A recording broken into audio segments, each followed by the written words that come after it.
चाहता हूँ कि ओशो के ऊपर जो भी मैं वीडियो बनाऊँ, आप मेरे साथ जुड़े रहिए, पर्सनली आप बने रहिए और मुझे ज़्यादा से ज़्यादा सपोर्ट कीजिए ताकि मैं आगे चल के और भी ऐसे वीडियोस बना पाऊँ और इसमें और ज़्यादा ग्रो अप कर पाऊँ। क्योंकि मेरे चैनल के अभी स्टार्टिंग है, मेरे साथ एक दोस्त की तरह बने रहिए। इस चैनल का लोगो देख लीजिए लायन का, और इस चैनल का नाम इंटरनेशनल 29। तो चलिए शुरू करते हैं। क्या हुआ था जब ओशो को किसी ने पूछा था जीवन क्या है? मनुष्य इसे भी नहीं जानता, और जीवन को ही हम न जान सके तो मृत्यु को जानने की तो कोई संभावना शेष ही नहीं रहती। जीवन ही अपरिचित और अज्ञात हो तो मृत्यु परिचित और अज्ञात कैसी हो सकती है? ओशो ने एक कहानी सुनाई थी कि एक फकीर था तिब्बत में, मारपा। उस फकीर के पास कोई गया और पूछने लगा कि मैं जीवन और मुक्ति के संबंध में कुछ पूछने आया हूँ। तो मारपा बहुत हंसने लगा और उसने कहा, अगर जीवन के संबंध में पूछना है तो जरूर पूछो, क्योंकि जीवन का मुझे पता है। रही मृत्यु, मृत्यु से आज तक मेरा कोई मिलन नहीं हुआ, मेरी कोई पहचान नहीं है। मृत्यु के संबंध में पूछना हो तो उनसे पूछो जो मरे ही हुए हैं या मर चुके हैं। मैं तो जीवन हूँ, मैं जीवन के संबंध में बोल सकता हूँ, बता सकता हूँ। मृत्यु से मेरा कोई परिचय नहीं है। यह बात वैसी है जैसे आपने सुनी होगी कि एक बार अंधकार ने भगवान से जाकर प्रार्थना की थी कि ये सूरज तुम्हारा मेरे पीछे बहुत बुरी तरह पड़ा हुआ है, मैं बहुत थक गया हूँ। सुबह से मेरे पीछे होता है और सांझ मुश्किल से मुझे छोड़ जाता है। मेरा कसूर क्या है? दुश्मनी कैसी है ये सूरज क्यों मुझे सताने के लिए मेरे पीछे दिन रात दौड़ा रहते हैं, और रात भर दिन भर की थकान से विश्राम भी नहीं कर पाता हूँ कि फिर सुबह सूरज आकर द्वार पर खड़ा हो जाता है। फिर भागो, फिर बचाओ, यह अनंत काल से चलता आ रहा है। अब मेरी धैर्य की सीमा आ गई और मैं प्रार्थना करता हूँ इस सूरज को समझा दे। सुनते हैं, भगवान ने सूरज को बुलाया और कहा कि तुम अंधेरे के पीछे इतना क्यों पड़े हो? क्या बिगाड़ा है अंधेरे ने तुम्हारा? क्या है शत्रुता? क्या है शिकायत? सूरज कहने लगा, अंधेरा, अनंत काल हो गया मुझे विश्व का परिभ्रमण करते, लेकिन अब तक अंधेरे से मेरी कोई मुलाकात नहीं हुई। अंधेरे को मैं जानता नहीं हूँ। कोई कहाँ है अंधेरा? आप उसे मेरे सामने बुला दे तो मैं क्षमा भी मांग लूँ और आगे से पहचान लूँ कि वह कौन है, ताकि उसके प्रति कोई भूल न हो सके। इस बात को भी अनंत काल हो गया, वह भगवान की फाइल में यह बात वही की वही पड़ी है। वह अब तक अंधेरे को सूरज के सामने नहीं बुला सके और ना ही बुला सकेंगे, क्योंकि ये मामला हल होने वाला नहीं है। सूरज के सामने अंधकार कैसे बुलाया जा सकता है? अंधकार की कोई सत्ता ही नहीं है और कोई एग्जिस्टेंस ही नहीं है। अंधकार की कोई पॉजिटिव, कोई विधायक स्थिति ही नहीं है। अंधकार तो सिर्फ प्रकाश के अभाव का नाम है।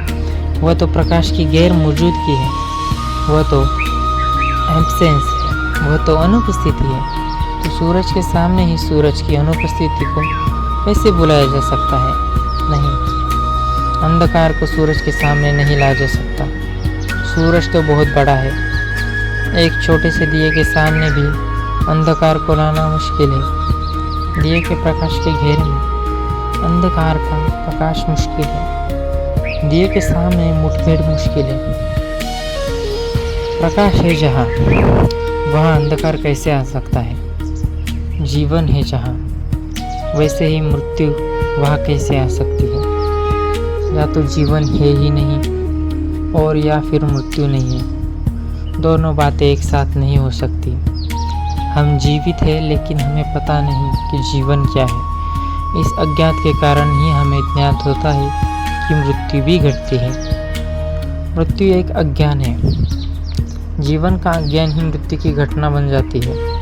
काश हम उस जीवन से परिचित हो सके जो भीतर है, तो उसे परिचय की किरण भी सदा सदा के लिए इस अज्ञान को तोड़ देती है कि मैं मर सकता हूँ, या कभी मरा हूँ, या कभी मर जाऊँगा। लेकिन उस प्रकाश को हम जानते नहीं जो हम हैं, और उस अंधकार से हम भयभीत होते हैं जो हम नहीं हैं। उस प्रकाश से हम परिचित नहीं हो पाते जो हमारा प्राण है, हमारा जीवन है, हमारी सत्ता है, और उस अंधकार से हम भयभीत होते हैं जो हम नहीं है, जो हम है ही नहीं। मनुष्य मृत्यु नहीं है, मनुष्य अमृत है, समस्त जीवन अमृत है, लेकिन हम अमृत की ओर आँख ही नहीं उठाते हैं। हम जीवन की तरफ की दिशा में कोई खोज ही नहीं करते हैं, एक कदम भी नहीं उठाते, जीवन से रह जाते हैं अपरिचित और इसलिए मृत्यु से भयभीत प्रतीत होते हैं। इसलिए ओशो कहते हैं, इसलिए प्रश्न जीवन मृत्यु का नहीं है, प्रश्न है सिर्फ जीवन का। मुझे कहा गया है कि मैं जीवन और मृत्यु के संबंध में बोलूं, ये बात असंभव है। प्रश्न तो है सिर्फ जीवन का और मृत्यु जैसी कोई चीज़ है ही नहीं। जीवन ज्ञात होता है तो जीवन रह जाता है और जीवन ज्ञात नहीं होता तो सिर्फ मृत्यु रह जाती है। जीवन और मृत्यु दोनों एक साथ कभी भी समस्या की तरह खड़े नहीं होते।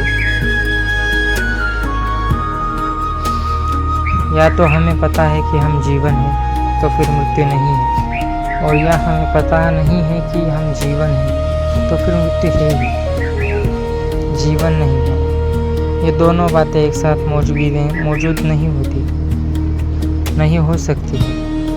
लेकिन हम सारे लोग मृत्यु से भयभीत हैं। मृत्यु का भय बताता है कि जीवन से अपरिचित है। मृत्यु के भय का एक ही अर्थ है, जीवन से अपरिचय। और जीवन हमारे भीतर प्रतिपल प्रवाहित हो रहा है, श्वास श्वास में, कण कण में, चारों ओर, भीतर बाहर, सब तरफ जीवन है और उससे ही हम अपरिचित हैं। इसका एक ही अर्थ हो सकता है कि आदमी किसी गहरी नींद में है। नींद में हो सकती है ये संभावना कि जो हम हैं उससे भी अपरिचित हो।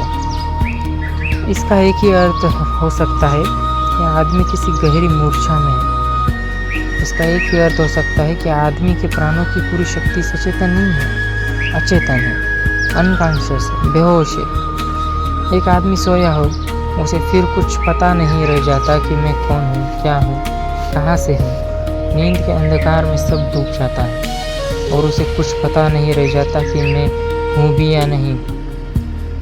नींद का पता उसे तब चलता है जब वो जाग जाता है, तब उसे पता चलता है कि मैं सोया था। नींद में तो इसका पता भी नहीं चलता कि मैं सोया हूँ।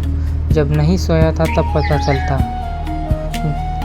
जब नहीं सोया था तब पता चलता था कि मैं सोने जा रहा हूँ। जब तक जागा हुआ था तब तक पता था कि मैं जागा हुआ हूँ, सोया हुआ नहीं हूँ। जैसे ही सो गया उसे यह भी पता नहीं चलता कि मैं सो गया हूँ, क्योंकि अगर यह पता चलता रहे कि मैं सो गया हूँ तो उसका अर्थ है कि आदमी जागा हुआ है, सोया हुआ नहीं है।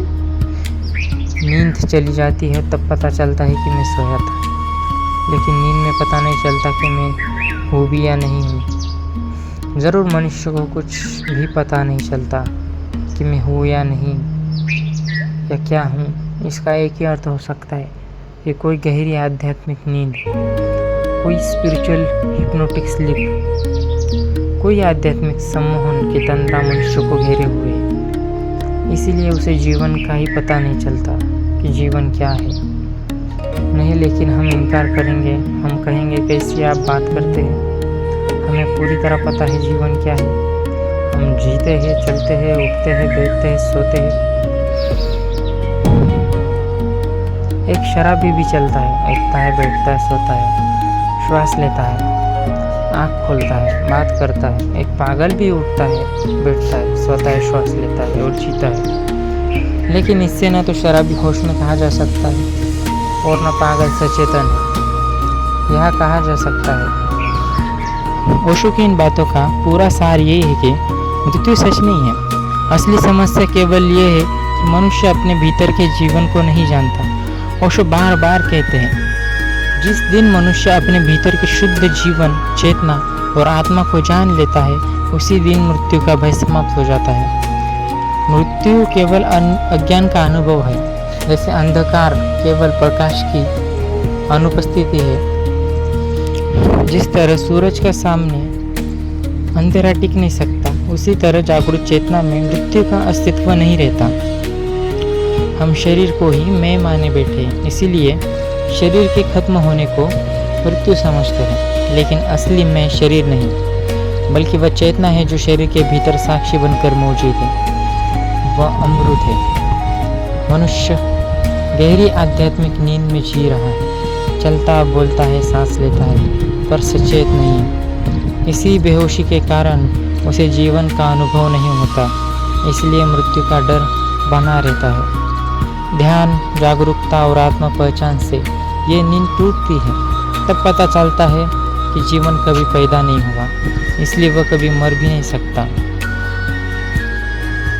ओशो कहते हैं, जो स्वयं को शरीर समझता है वो मृत्यु से डरता है।